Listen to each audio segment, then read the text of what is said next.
already know what it is. It's Barbershop Conversations. Hit the subscribe and the like button today.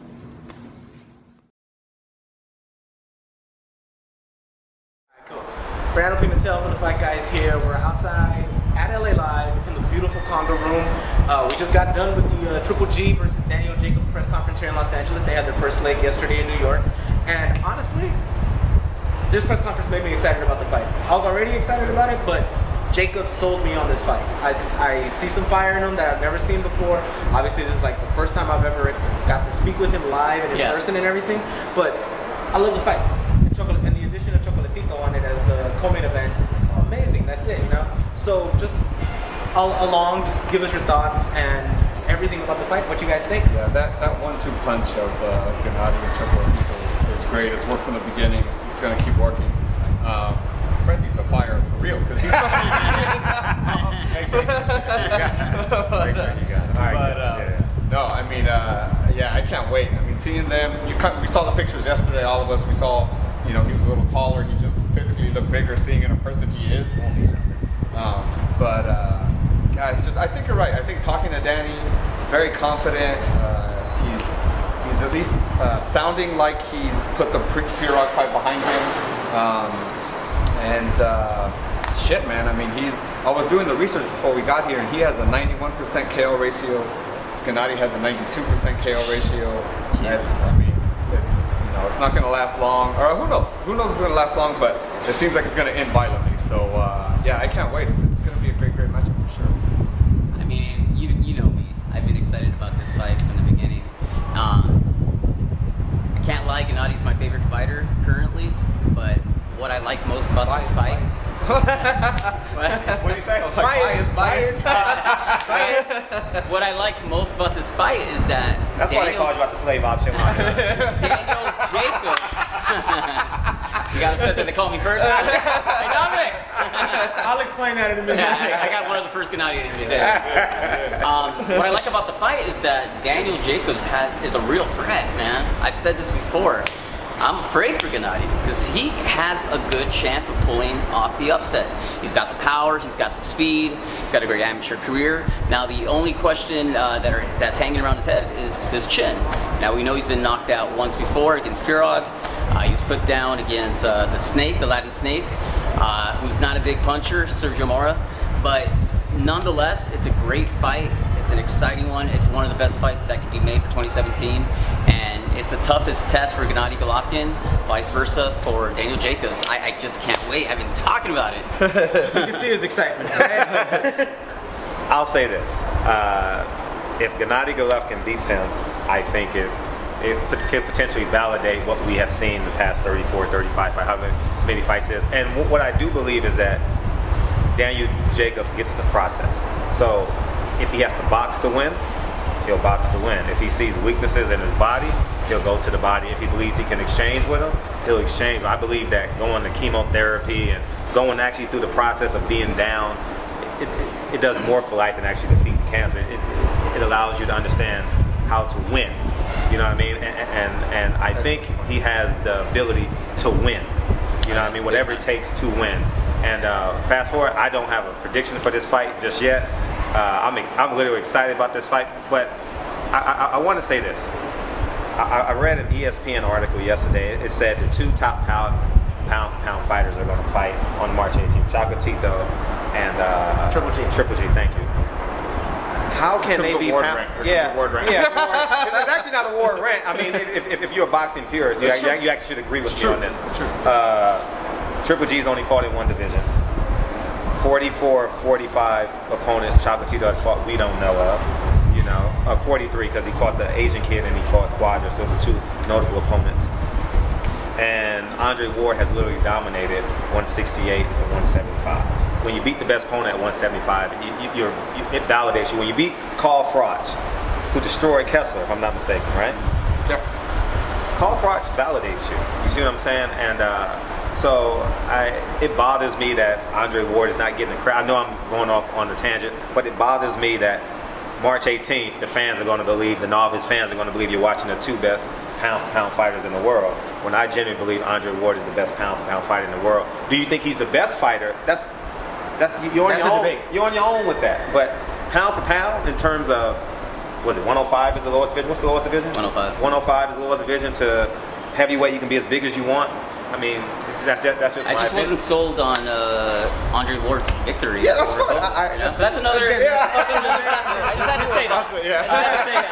Now, let's get back to Triple G versus Jacobs, because obviously we already know most of the promotion going on to 24/7 and everything. Most of the focus. Oh, on they having us HBO 24/7. They're Yes. having us 24/7. Yeah, And that's most exciting. of the HBO side, yes, they He's will just show- getting excited to work they will himself show up. Jacobs. They will show Jacobs, but most of it we all know is going to be Golovkin. But let's talk about us right here. Let's talk within ourselves of the super team that Daniel Jacobs is actually bringing up here. You know, Virgil Hunter opened up the gym to them. He's going to be advising them throughout this fight. So, you know, Virgil Hunter has been glued to Triple G because of Andre Ward and about a potential fight there. So, Virgil Hunter's had his eye on Triple G. So, he's going to help with the game plan while Rozier trades. Then he's bringing in Chris Algieri, a former world champion, to be the nutritionist, the avocado king of New York, as we know him. You know? Yeah. So, just Forget about the cage. but, you know, Free range avocados. let's talk about just that super team and how you guys feel that Chris Algieri and Virgil Hunter will help with this training camp. I think it all adds to it. I mean, I know you just said the focus is going to be on Triple G. I disagree. I feel that a lot of focus is going to be paid to Jacobs because not a lot of people know him. People know Triple G already. So, I mean, Triple G is going to get his camera time. Have no fear about that. But I think the more maybe compelling parts of the 24/7 series will actually be the Jacobs part because of the stuff you just said about Yeah, Virgil he's a Hill. miracle man. Because I mean, yeah, He's got a great story. Not enough people know that he beat cancer. That's amazing. I mean, it's an incredible accomplishment in itself. So yeah, and then you tack on the Virgil Hill factor. They're training there, or Hunter. I'm sorry, Virgil Hunter. Training there, like you said, Hunter's been looking at Triple G for a while now because of Andre Ward. It could only help, of course. I don't know about Algieri as a nutritionist. I don't know what his resume with that is. I know we all see his food like on Instagram and stuff, and it's cool, I guess. But yeah, I think a good portion of it is going to be dedicated to Jacobs because not enough people know about him, and that's what HBO needs. HBO needs people to know who he is and know that he's a legit threat to Triple G. I mean, it really shows how serious Jacobs is, but I don't know what to make of it as far as bringing on Chris Algieri, like you mentioned, the nutritionist. I mean, we all know he's in great shape, but Jacobs is always in good shape, so I don't know how much that's going to be a factor. Bringing in Virgil Hunter, having a second set of eyes, I think that's pretty good. I think that's going to help him. I think they're going to implement a good game plan. I just don't know how far that's going to take him against the Triple G Express train. Quick question about that. Do you guys see that as maybe like a weakness mentally because they've never done this before? They never pushed the whole, we're bringing in an ex-fighter for nutritionist. I'm actually thinking about it as more of a mental game because obviously Triple G and Abel know that they've been tied to Virgil Hunter and Andre Ward, and now that they have somebody who's actually been paying attention to them, being a second eye, being able to see, being a second and a third eye, because Ward's going to be at that camp as well. Yeah. So they're playing a mental game with Triple G and Abel on this one. But I don't Andre think said it's more of a yes, what you said is true about the eyes being on Triple G for so long and all that. Perspective. It's how you view it. It's how you view it. Yeah, I guess because if I were them, I'd be like, they need all the help. They know they need all the help they can get because what they have right now and what they're doing right now isn't going to work. So they know they need as much help as they can get. That's how I would see it. If I were able, I'd be like, well, shit, yeah, get as much help as you can get. Because if you mentally already know that you can do it already and you need as much help as you can get, yeah, I agree. You probably do need as much. Just a sidebar on that, I've always wanted the greatest Mexican trainer to combine with the greatest black trainer. And I'm not discrediting Russians and all that because the styles. Oh, Yeah, that'd be amazing. I interviewed Robert Garcia. He may not remember it, but I said, Robert Garcia, what would it be like to start from the beginning? You have your best Mexican fighter and a black trainer like Floyd Mayweather Sr. He has his best black fighter, and you guys go into camp with these two fighters, and you raise them from 0-0 and see how great they become. You get the athletic outside, you get the athletic exterior boxer against the interior puncher, and that would be like a great combination. And Virgil Hunter, being as we call him in my eyes, this Phil Jackson of boxing per se. You get what I'm saying? In my eyes, it only can help because it builds an energy, it builds a momentum, and getting to your point, it's perspective, how you view it. So Virgil Hunter, probably will be trainer of the year if Manny Robles doesn't get it. I think Manny Robles should get it. Yep. Should get it. But in my heart, Virgil Hunt is my emotional trainer of the year. I don't know, but adding to the answer he said, I can give a damn about Chris Algieri training. I mean, I don't give a fuck about that. He needs to focus on Andre Berto. If he's fighting Andre Berto, I know it's not happening. I'm just saying, whoever he's fighting next, focus on that. I mean, it's just another paycheck. Yeah, I can give two shits about you know him. It might even be an inclination that he's like, yeah, this is Who he is. This is who he is. Well, shit, I mean, he got washed out, you know. So, but I How many title shots have you got? 3. Like, no, 94. The motherfucker got 94 title shots. And a combination of all those title fights, he's been knocked down 78 times. Obviously, you see the exaggeration, but you know Chris Algieri's record plus 3 times, knocked down by Pacquiao, Ruslan, and how many times he got knocked down by Ruslan in the first round? Twice. Pacquiao 6 times, and Spence 3 times, and then ultimately the knockout. He likes to go down. Huh? He likes to go down. In the DM? But yeah, man, I give 2 shits. I think Chris Algieri is a gatekeeper. No disrespect to Chris Algieri. What he did was amazing to go from one discipline to the next discipline. But as a boxer, he's maxed himself out. Yeah, he got the HBO money. He got the pay-per-view money. If this is his swan song, everyone has a lane. Like, I can't fight at the professional level, so I'm holding a microphone. I'm holding a camera. I got a pen in my hand. So I mean, that's the reality of it. So yeah. Ultimately, the price $54.95. Pretty good for boxing fans. Obviously, it's a great price. You get Chocolatito. We're hearing rumors that Quadras might be on the undercard as well to have his own fight. That way they can set up the rematch between Chocolatito and Quadras and everything. So we're more than likely getting Quadras, Chocolatito, and Triple G plus another fight to start it off.